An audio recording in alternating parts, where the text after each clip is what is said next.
जय भोलेनाथ, जय माता रानी।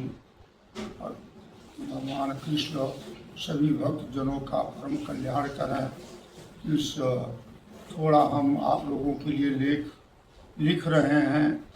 अश्वमेव भोक्तव्यम कृतम कर्म शुभाशुभम ना भुक्ते क्षीयते कर्म जन्म कोट शतैरपि। कर्म का फल बिना भोगे 100 करोड़ कल्प में भी क्षय नहीं होता है। इसलिए मनुष्य शरीर पा करके हमको सदा यह ध्यान कर रखना चाहिए कि हम ऐसा कर्म करें जिसका भोग यहाँ से जाने के बाद हमको न भोगना पड़े। तन पवित्र सेवा किए, इतने में ही सारे ज्ञान हैं। तन पवित्र सेवा किए, धन पवित्र करि दान। अगर जो नारायण ने दिया है दिल खोल करके दान करना चाहिए, और नहीं दिया है तो एक लोटा जल और फूल ही भगवान के चरणों में अर्पण करने से एक राजा महाराजा के दान करने के बराबर भगवान उतने खुश होते हैं, वही फल देते हैं। तो तन पवित्र सेवा किए, धन पवित्र कर दान, मन पवित्र हरि भजन करी, हो ये त्रिविध कल्याण। अगर जो भगवान के ऊपर भक्ति, शक्ति, सत्यता ऐसे गुण हैं, राग, द्वेष, अभिमान, गर्व, इन सब से जो दूर है, उसके ऊपर श्री हरि नारायण भगवान भूत भावन भोलेनाथ की कृपा दृष्टि बनती है। ये श्रावण मास है। श्रावण मास में और महीनों में तो हम शिववास देखते हैं। लोग पूछते हैं, जो मंदिर है सदा शिव जी का वहाँ उपस्थिति रहती है, शिववास की कोई बात नहीं होती है। और चाहे घर हो या मंदिर हो, सावन में कहीं शिववास हो न हो तभी रुद्राभिषेक किया जा सकता है।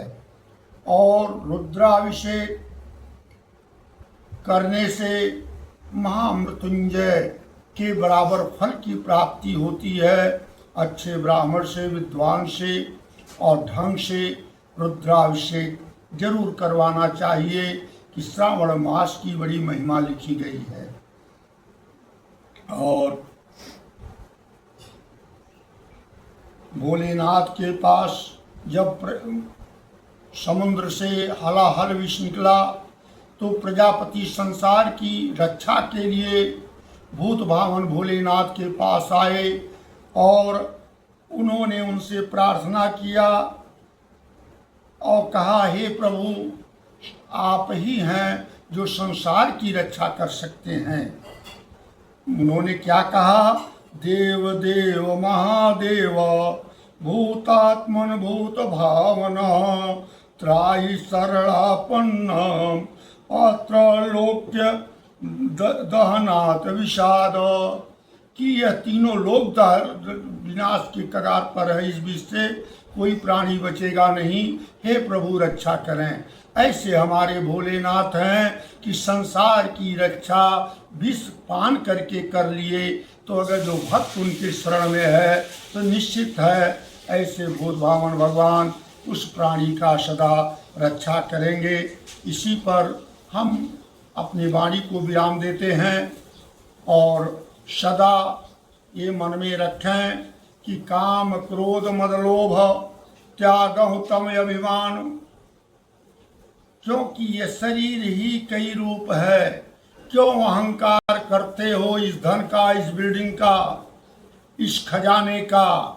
एक दिन यह शरीर कुछ नहीं लेकर जाएगा और तन पर वस्त्र भी नहीं रहेगा। अलग से वस्त्र ला करके डाल करके आपका दाह संस्कार किया जाएगा।